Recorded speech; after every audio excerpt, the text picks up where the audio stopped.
syukur kita panjatkan atas kehadirat Allah Subhanahu wa taala. Sampai hari ini kita masih diberikan kesehatan, diberikan kekuatan iman dan Islam sehingga kita bisa bersilaturahmi di wanita Masya Allah. Karena saya percaya ketika wanita saling dukung, saling support, saling menguatkan, maka kita akan mencapai prestasi yang luar biasa. Begitu pula di komunitas wanita berbisnis.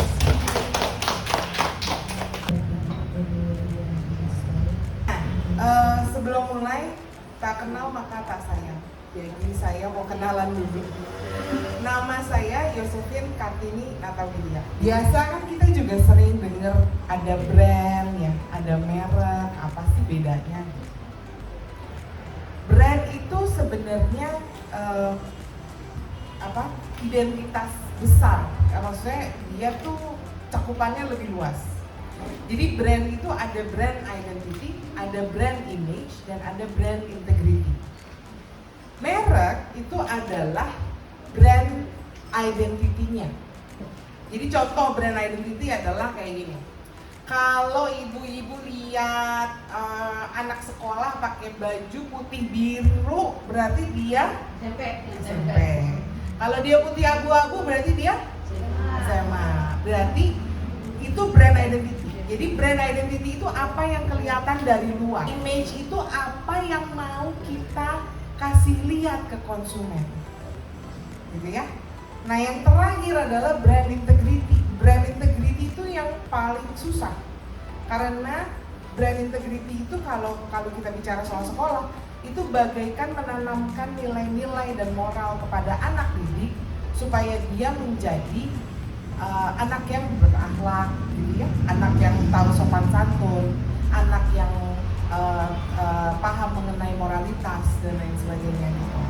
Itulah brand integrity. Brand integrity itu harus kita yang nanam dan hasilnya baru akan kelihatan bertahun-tahun kemudian. Ini alasan penolakan merek ya. Ini alasan penolakan merek ini sebenarnya ada di Undang-Undang Merek nomor 20 tahun 2016. Saya juga lupa lagi nomor 20 tahun 2016. Cuman ini saya persingkat aja. Alasan penolakan merek yang paling utama itu karena first to file. First to file itu adalah asas permohonan pendaftaran merek yang berlaku di seluruh dunia termasuk di Indonesia. Jadi first to file itu artinya siapa yang daftar duluan dia yang dapat. Ya. Jadi alasan pertama merek kita ditolak pasti udah ada yang duluan. Nah, dari barang-barang yang dia dicantumkan namanya karena cuman bisa dihasilkan di suatu wilayah geografis tertentu.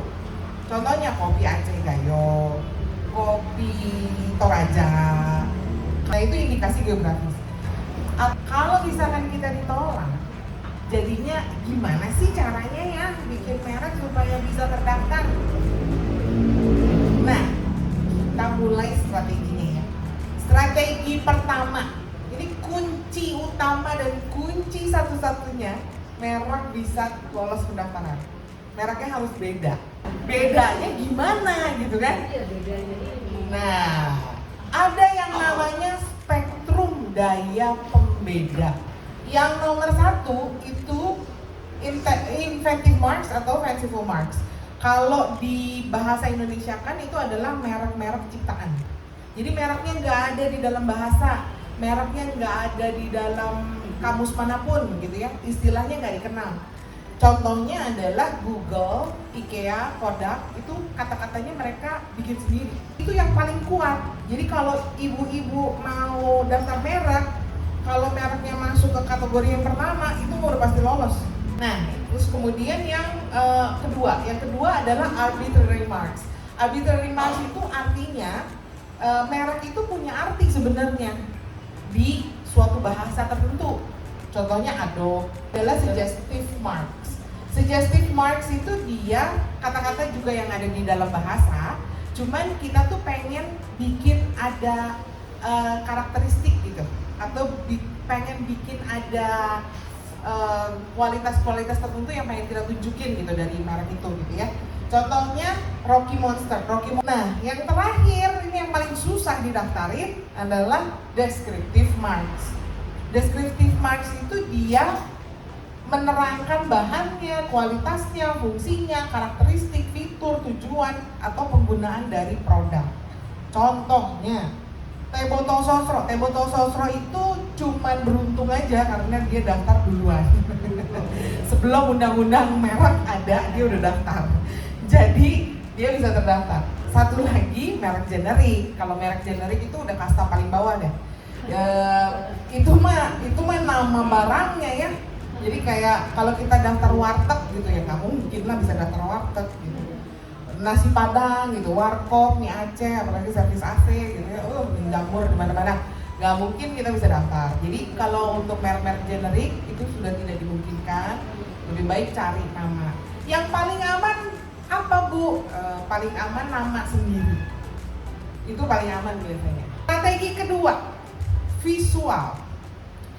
Merek-merek yang punya visual itu dia chance of success-nya lebih besar dibandingkan merek-merek yang cuma tulisan warna aja. Visual itu bisa jadi ibu bikin bentuk huruf sendiri. Jadi bukan pakai huruf yang ada di Microsoft Word di mana itu ya. Ibu bisa hire font designer untuk mendesain huruf sendiri. Nah, itu juga bisa membantu. Contohnya ini yang semakin di depan itu Yamaha ya. Yamaha semakin di depan itu dia hurufnya bikin sendiri. Terus tambahin logo atau gambar. Nah, itu juga mempermudah. Itu logo itu juga bisa powerful. Contoh lalu yang ketiga itu kombinasi warna. Jangan ragu-ragu sama warna, jangan takut ngasih warna. Kalau misalkan bisa pendaftarannya pakai logo yang udah ada warnanya, itu jauh lebih baik dan jauh lebih bisa terdaftar. Strategi yang ketiga itu adalah fonetik. Jangan sampai ibu-ibu, jadi kalau misalkan fonetik tuh kalau pas bikin merek nih ya, mereknya disebutin. Ya, kayak misalkan KDC gitu, Kartini John Consulting itu biasanya kita sebut KDC. KDC gitu. Kesannya kan kayak KTC ya. Mirip antara KDC sama KTC gitu. Nah, itu mesti dibunyikan. Ketika kita buat merek, mesti kita bunyikan mirip nggak ya sama merek yang lain gitu.